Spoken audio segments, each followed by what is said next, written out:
Well, greetings and salutations, everyone. Welcome back once again to Stick Tips. It is the show here on the Farts and Crap Show where I talk about controllers, my recommendations, and any sort of modifications, impressions upon Teardown, keeping that one in. And yeah, I do stare these things down quite a bit, actually.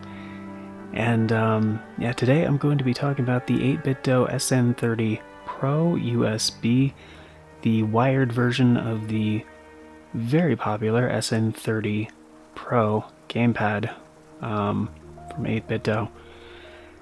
Now, there are a few things I want to get out of the way real quick. First of all, if you are using firmware 1.03 on this controller, which at the time of recording is the latest firmware, I have had numerous problems with this firmware.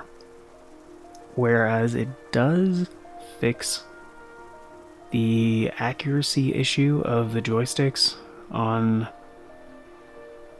in certain aspects, and I believe that is in X input. I could be wrong. It vastly increases latency, and I think what they did is change the polling behavior to late as far as input goes.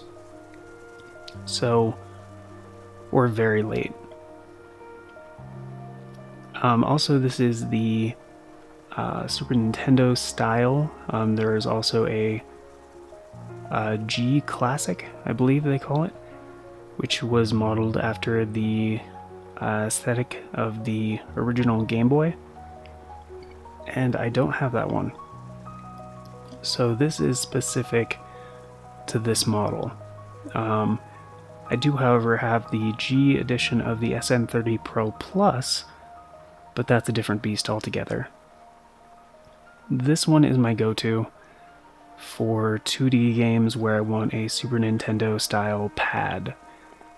And if I just am using a wired controller for anything except Super Smash Bros. Ultimate, where I do have a playlist of that on this channel if you want to catch those streams playing Smash with people.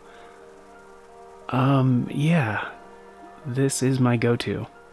So I have used this for literally hundreds of hours and dozens of hours since I have done, well, at least a dozen hours since I have done this modification. So, with all that out of the way, also if you guys are looking to pick this up, these controllers go for about 25 bucks, and I do think that is a steal, and I will go into why throughout the remainder of this video. So let's get to the teardown.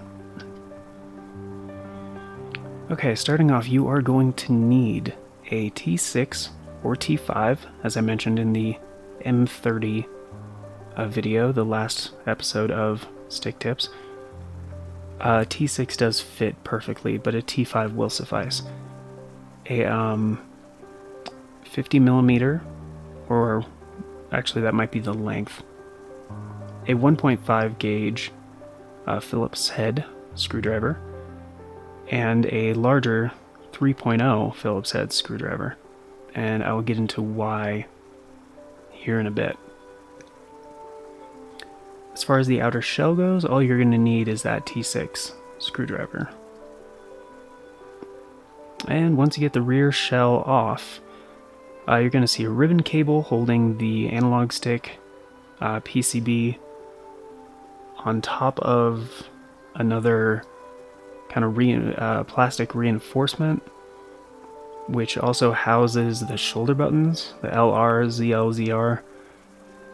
And one thing I really like about the shoulder buttons here is the way they are shaped make them very distinct.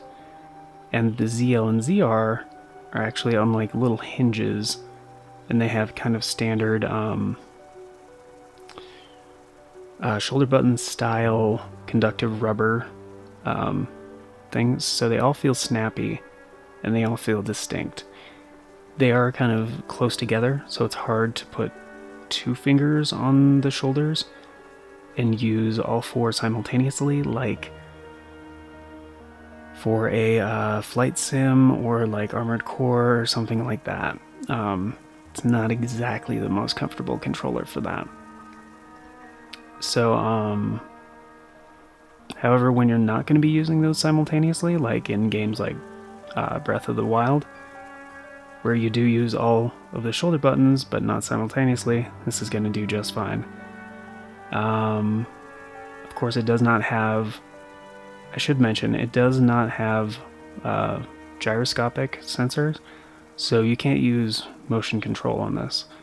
Those are little rumble motors, though, those cylinders on either side of the controllers. It's not HD rumble, but it suffices. It's impressive a controller this small even has rumble. And everything is very tightly packed into this device. So this was quite complicated. It wasn't quite as complicated as the Nacon asymmetric wireless controller episode. That one was definitely the hardest piece of tech I've taken apart, but this would be a close second. So the good news about that ribbon cable is you don't actually need to mess with that at all. However, to get that PCB that houses the analog sticks off, you're going to need that 1.5 Phillips head screwdriver to take those 4 screws off. The other 2 screws that you're going to need are slightly larger, as you can see in this one. So on the right above the rumble motors on each side is a large screw, which is mounting the shoulder button housing plastic reinforcement that is on top that separates the 2 PCBs, as well as the 2 screws in between the analog sticks. And those are also, I believe they are all the same size, so just use that 3.0 for all of those. The analog stick caps do come right off, so if you want to mix and match, if you have both of the models of the SN30, you can do that. Also, the SN30 Pro Plus uses the same analog stick caps, so you can change those out if you want. I don't know if 8bitdo sells the analog stick caps separately, but that would be cool. Again, if you're watching this 8bitdo, that would be cool. Also, actual fixed firmware would be great, 1.0.4. And I have talked with them over email directly, and they have stated to me at least, there is more firmware coming.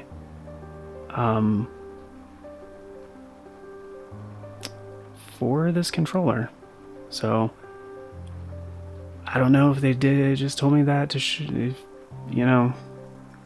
get me to shut up or what, but it's been about 6 months, I think, since 1.03 came out, and nothing. So but yeah, the main reason for taking out the analog stick caps here is just to kind of brush them off a little bit, get any dust or anything like that. Maybe take some compressed air to the actual joystick boxes, I guess. Housings, whatever. I don't know what the technical name is for those, but yeah, and when you're ready to take the other thing off, you can just flip them up.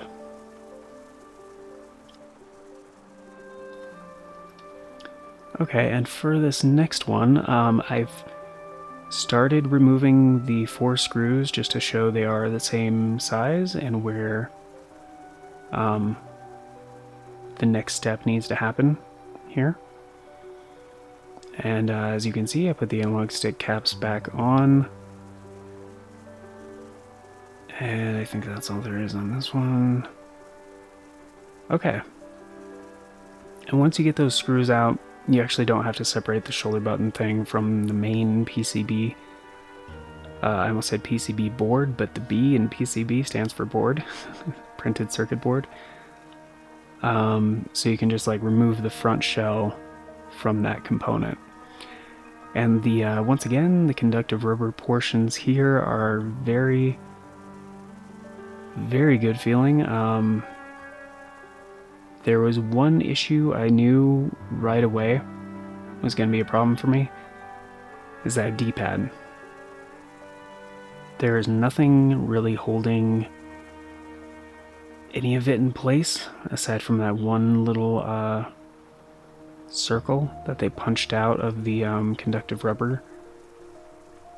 And it's just kind of floating there on top of the PCB, so I'm going to get to that in just a moment, and how to improve the feel and performance of the D-pad. The front-facing buttons feel great. The button quality on this controller is unreal. It's the main reason I love using it. The analog sticks also feel better than most other controllers that, well, actually, no, I think any other controller that I've used that's under the $30 mark. Even actually the SN30 Pro Plus, these, I think the analog sticks are identical on this model, so. Okay, and here's where I screwed up. First of all, I wanted to flip over the conductive rubber portion for the face buttons to show that this is very different in a Super Nintendo controller, because they molded a circular housing within the rubber portion for each button, which explains so much in how great the ABXY feel on this. In the other Super Nintendo controllers I've taken apart, none of them have had this, and it's very cool to see it here. The main thing I screwed up here on the underside of the D-pad is that this is once again the Loctite, the mounting putty that I've used in the other controllers to help like isolate components. The ball in the middle was way too large. I tried to, it's actually bigger, it's actually smaller than it looks in the picture, because I did kind of mold it around the plastic ball that was already there. But it's completely, the center portion is completely unnecessary for this controller. One thing I will say to 8bitdo's credit is they did isolate their own conductive receptacles on the PCB, as you can see with the little rings around the black portions on the green board there, which is very similar to a common fix that I've seen on the internet, where people will take hole punch reinforcement things, those little rings that you put on like papers and stuff when you put them in like a 3-ring binder, like commonly in grade school and shit like that. And the common brand of these to use that I've seen around a lot has been Avery.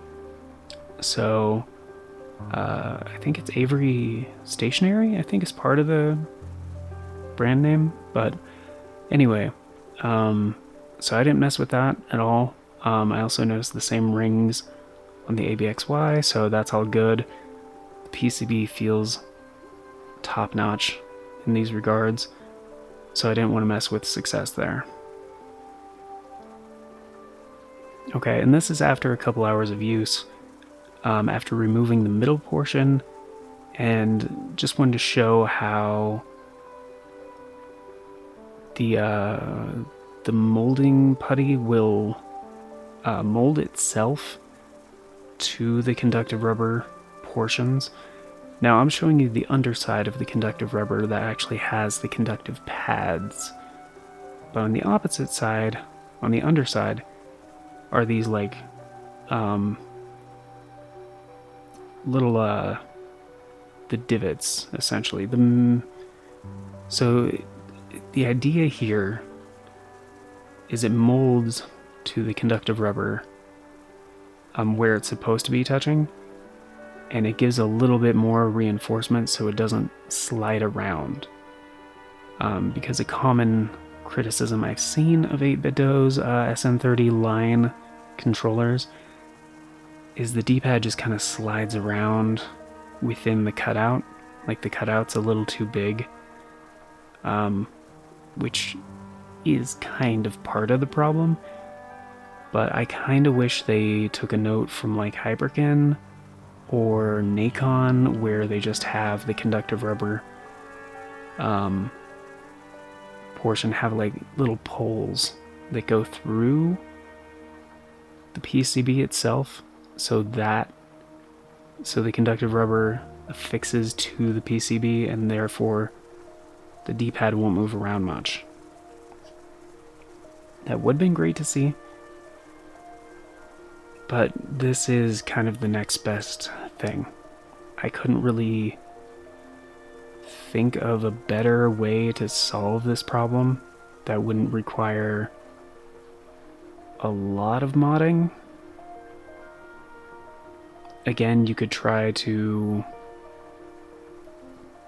essentially make the ball part in the middle like bigger, I guess, or like fix it to the actual conductive rubber, but I didn't want to do anything permanent to where I couldn't take it apart in the future to clean the conductive rubber pads.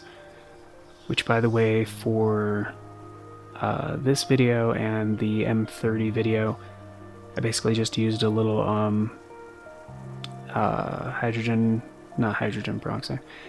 soda and peroxide toothpaste and a very soft like toothbrush, and then made sure to heat up that, like almost boil that toothbrush, and just kind of like little ASMR, little like gently like just brush every nook and cranny of these things, and then air dry them. Because yeah, just like dust, oil from the hands, various things like that can just get in there and just kind of ruin the responsiveness of the controller over time. So it's very helpful to learn and practice taking apart your controllers that you like to use, cleaning them, putting them back together, because often a good cleaning will fix a lot of your problems. However, in my situation with this one and the D-pad just kind of sliding around way too much, this is kind of the fix that I came to. So it's unfortunately not a Genesis style D-pad, because those have a locking mechanism on the underside and basically prevent any sort of slippage when done correctly, like in the M30. And part of me really just wants the D-pad of the M30 and the face button and style of the SN30 USB, because this is the layout of this controller works for any Switch game, because it's the same basic layout as the Switch Pro controller. So, however, a good Super Nintendo D-pad is preferable for me for certain games, like Tetris and a lot of 2D platformers, and like your Metroidvanias and such. So And yeah, so once that's all done and you got it all reassembled, you're good to go. The D-pad is going to feel like there's not much of any give at first. You kind of have to like hold each direction, make sure it's in the center, and kind of just like work it around a little bit, like really work that D-pad, because it's going to have to mold to the mounting putty, like pads that you put in, and you'll see. Like, let me go back through. You'll definitely see where exactly they need to go, because they're directly over portions where they already have kind of like cutouts in the plastic where the conductive rubber is supposed to sit. But it's not defined enough, and the underside is just smooth plastic, so it's not going to create any friction. But with mounting putty, it is not only going to create a stickier surface that also peels clean, by the way, which is part of the reason I love this material. But yeah, it's going to show exactly where they need to go. And actually, I don't think I took a picture of just the D-pad on the underside. I didn't. Anyway, it'll be obvious if you followed this video. So let's get to the game, because that's all great and good and whatever, but gameplay. So in case you haven't guessed it, I got Hollow Knight pulled up because I love the music in this game, specifically the City of Tears music, and I did the pogo skip, which is a speedrun strat I learned from watching Visuals go for the world record at Games Done Quick 2018, 2019. One of those two. And yeah, I'm probably not going to win here. And it's probably going to be too loud, so I'm going to go ahead and turn down the sound effects even more. And the music should be fine, but I'm going to take it down a notch just in case. And let's go ahead and hit continue. And yes, I'm probably going to lose here. But as you can see, nice little BY.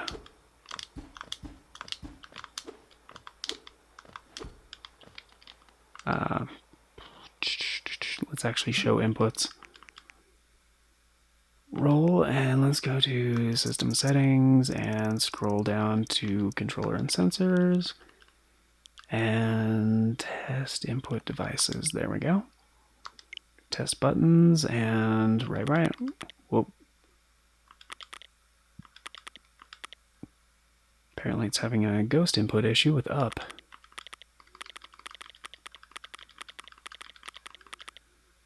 That's unexpected. I probably still need to work that side of the D-pad more, since up is kind of rarely used. Do some rolling inputs on the D-pad.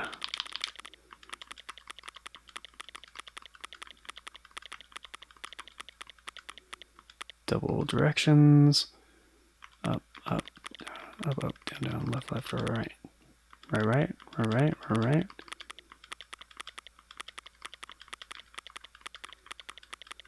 I think that's partially my fault. I think I'm kind of rocking the pad up a little bit.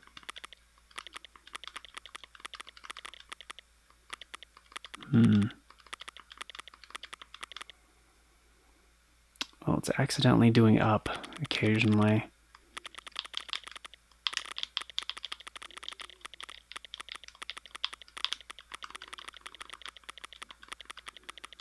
Down, up. Down, up, left, left, right, left, right.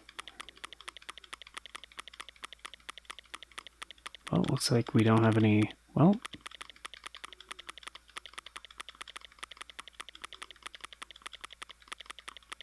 Looks like I'll have to take it apart again, but it does feel much better. It's not sliding around anymore, which is much better.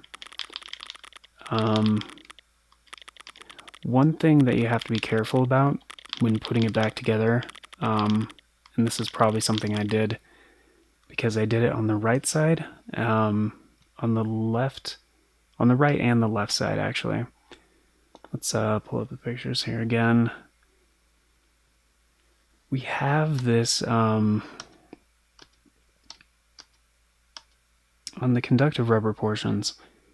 If you look closely on this picture, you can see on the top of both of the conductive rubber portions, they're not really symmetrical. They're kind of shaved on the outside. And that is actually to accommodate, that is on purpose, to accommodate the closeness of the shoulder buttons to the PCB receptors for the, what is that top button? The X button and the up direction. So the first time I put it back together, X wasn't performing. It was kind of doing the same thing that up is doing. It was having ghost inputs. And it also changed the stiffness of the left. Well, actually, in the case where it happened more noticeably, the right shoulder buttons, so R and ZR. But let's get a little XY.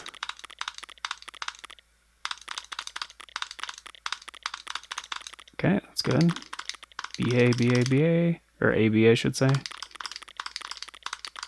And then thumb rolls. Thumb rolls, please. So yeah, face buttons feel great, unsurprisingly. Oh, right. I was just playing my PS4. A and B are backwards. Okay, so back to Hollow Knight.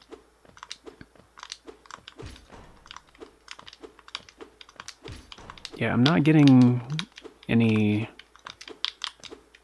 up attacks on accident.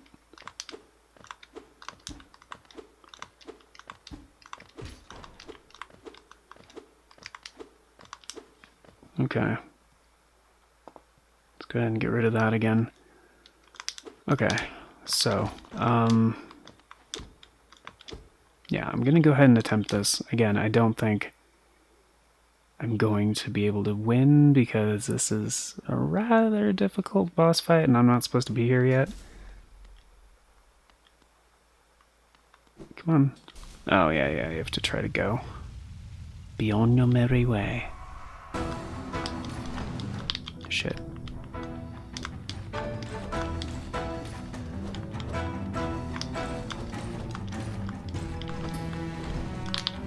Oh, shit.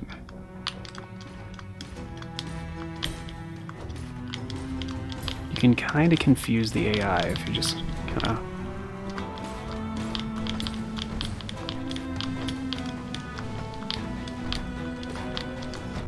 Ah, shit.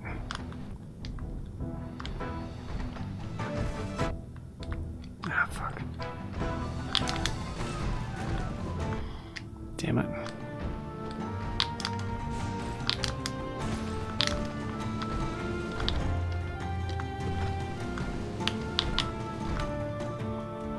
Oh shit, I can't heal. Damn. Okay, well, you get the point. It's, yeah, I'm nowhere near that boss fight. See, I'm clear on the other side of the map. It would take me a solid 10 minutes just to get back there. But yeah, as I said, it's a speedrun strategy. There was a bench on the way up, wasn't there? There was. Kinda screwed that up. Oh well. But yeah, that's pretty much it. Works really well. The SN30 Pro USB, it's, again, kind of my go-to. It just feels right, especially for the SNES games on the Switch Online service. And like games like Hollow Knight, Shovel Knight, any kind of like Castlevania or Retrovania, Metroid you want to play, Super Metroid, this would definitely be my controller. Games like Symphony of the Night, and yeah, works on Steam, PC, iOS, all those other ones. So highly recommend. Highly recommend. Of course, why would I recommend this over the M30? Partially because this has analog sticks. It has 4 shoulder buttons. So it just has all the inputs that you would need for a modern game. Whereas the M30 does not. So it kind of limits you as to what you can play. But I feel like that's a common thing with a lot of gamepads. And that's a very big strength on this one, is you have all the inputs. So unless you really need motion controls, like a gyroscopic sensor,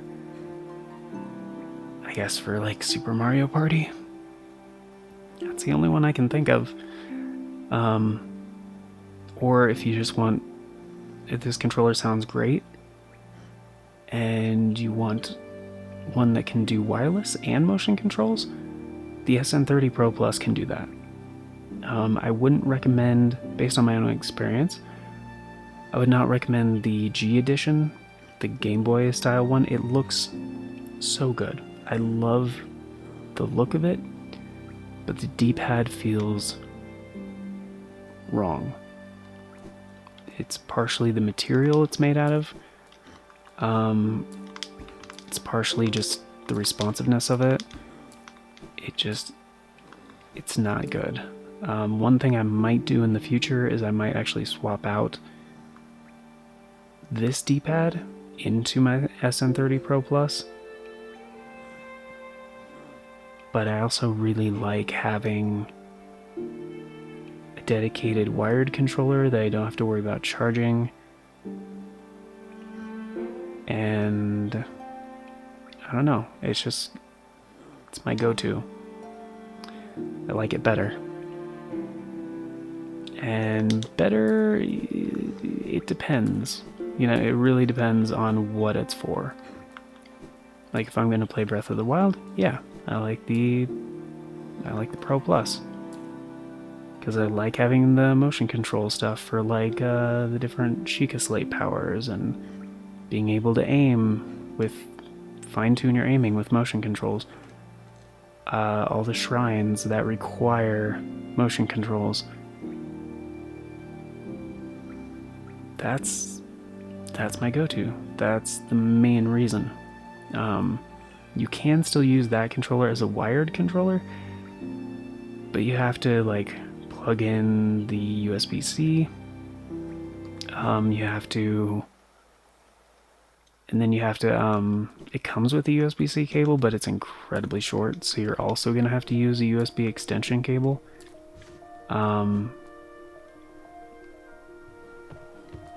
But if you want it to be wireless, if it's for like an Android phone, that one does have a smartphone clip.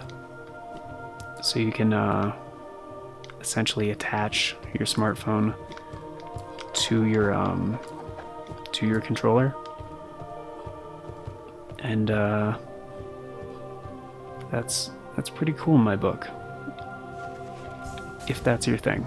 Again, I don't play games on my phone because I just don't. But if that's your thing, or if you just want one controller that does everything, like works with all of the devices, the SN30 Pro Plus might be better for you.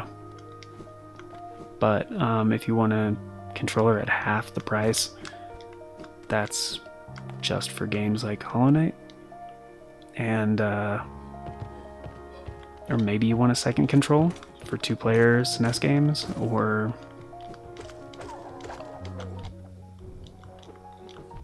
maybe you just prefer the SNES pad without the big ol' handles. I kind of do, but it's just a different feel. Again, part of it's latency.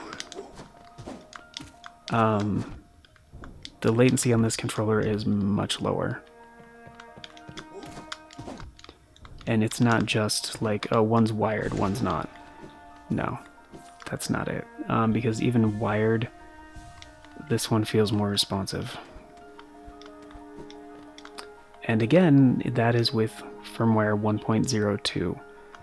With the latest firmware 1.03, it's pretty much feels the same. But again, I think that's because they changed the polling behavior of the input. I don't know that for certain, but that's what it seems like based on what I've messed around with input devices and configuring them. So specifically in RetroArch. So but yeah, I'm going to take another attempt at this boss. And oh, the other plus for this controller, haha, plus, even though it's the USB, it's not the plus. This controller is easier to take apart. The SN30 Pro Plus is a bit of a hassle.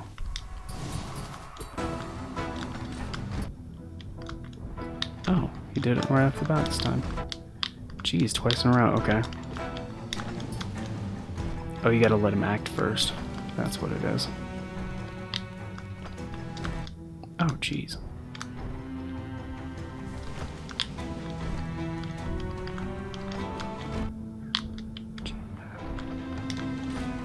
Getting a raw deal here.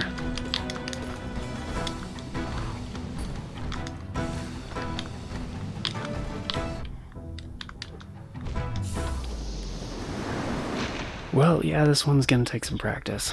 But yeah, thank you for joining me. I've been your host for this video, Dan Joe McCraps, and I forgot to rest at the bench that I passed once again. Great, super good. And yeah, that's gonna do it for me today. If you have any other questions about the SN30 Pro USB, go ahead and leave them down there in that convenient little comment section. I will get to them as they come in, and as per usual, I try to get to every comment left on this channel. You know, unless it's just a comment that's like, thanks. I might not respond to it if it's like 2 words, you know? Or like, why dis, you know? I might not respond to that. You understand. But if it's a question, I will definitely get to it. And yeah, that's gonna do it for this video. So thank you guys for stopping in. Hope you have a beautiful day. Many blessings on your journey, whatever that might be. And you know, keep on gaming. See you next time.